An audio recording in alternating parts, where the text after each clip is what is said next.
how do we take what you do to help people solve interpersonal conflict Hmm. into something that's more like at home that Yeah. you would Yeah. recommend? Love the question. So there are a few parts to it. First thing, just as far as like, maybe somebody's at an impasse, a couple, a family, a person, an individual, whoever it might be. There's so many different angles to take. And this as a therapist, this as someone who does interior design and works with all different kind of people. But a few things that come to mind. So one is, I mentioned when I work with teams and companies, a big part of what we do is just helping people get clear about what is the problem we're trying to solve.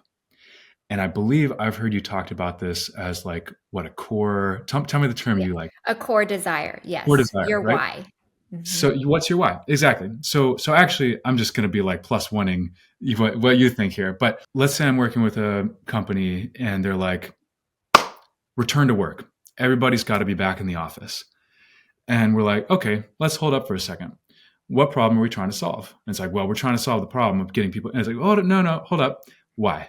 Can we ask why? And consider more broadly, what is the problem we're trying to solve? Well, we want more effective collaboration, better camaraderie, better productivity. So, okay, cool. Let's think about how might we facilitate greater productivity, greater camaraderie, greater connection. Guess what? One of the answers to any of those could be returning to work in person fully. However, that's just one answer of many. And so if we can get clear about what is the underlying why, then we can really do more effective problem solving where we're not already anchored on a solution in the question itself. Because it's so common. It's like, yo, Anita, I need your help renovating my kitchen. And it's like, okay, cool. And I'm like, I'm stuck on the tile. I'm stuck on the sink. I'm stuck on all these things. Okay, hold up. Let's back up. Why? Why do you want to reno the kitchen? Well, my partner and I want to have the kind of space where we can host, where we can feel at home, where we can, be energized. Like it's like, okay, cool. You know what? Renovating your kitchen, that's one solution. And there's some other things we could do. So that's the first thing that comes to mind is getting clear on the why. Specific tools and some of the specific things as related to design thinking and some of my work with that.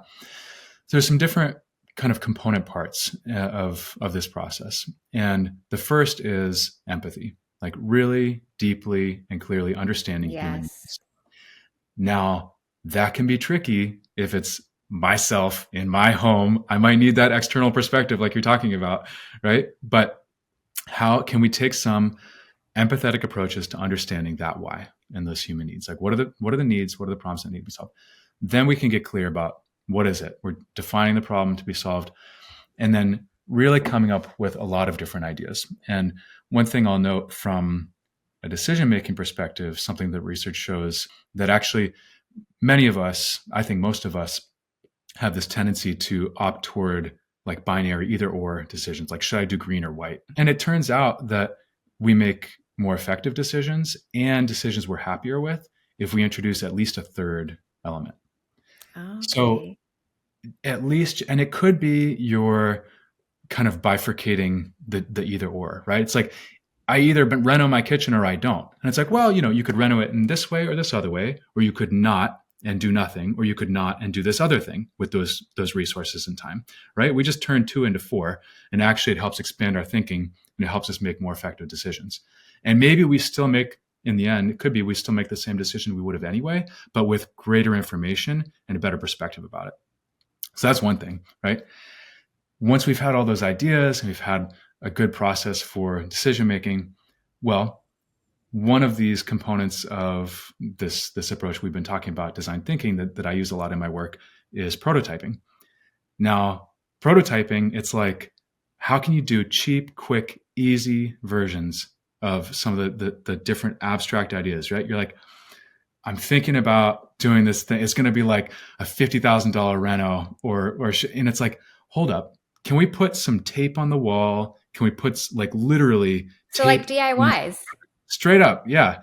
Because what does that give you? It gives you an experiential and felt sense of this abstract vision that's in your head. And let's be real, I am not a home expert. Okay. Like truly, I am not.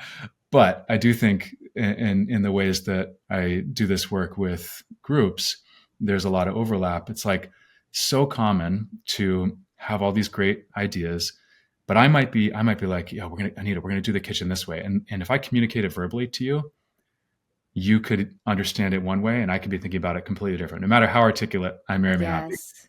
Yes. But as soon as we put something physical and interactive on the floor and up in the space, maybe it's VR. I don't know. I don't have experience with those tools, but then we can interact with it and we can have a different kind of conversation.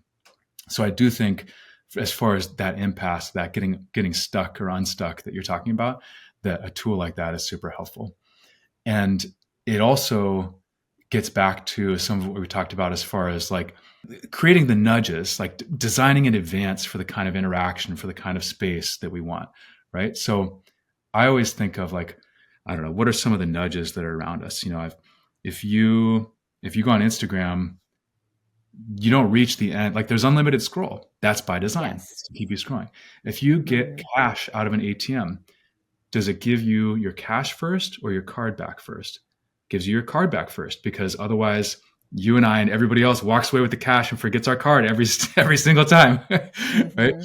So there are all these different behavioral design things that are intentionally designed into spaces, and we can use some of those same concepts, I think, in our homes. And I say that as a true novice and non-expert, but I have seen it with No, teams and I've seen it in organizations, and that's some of what my work is professionally. thank you so much for that insight.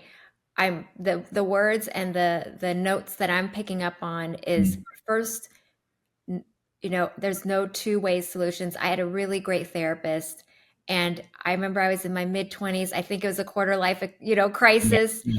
And I was like, there's only this way or that way, I'm like lamenting on the Mhm. couch. And Mhm. he's like, actually, there's always more than one, two options, Anita.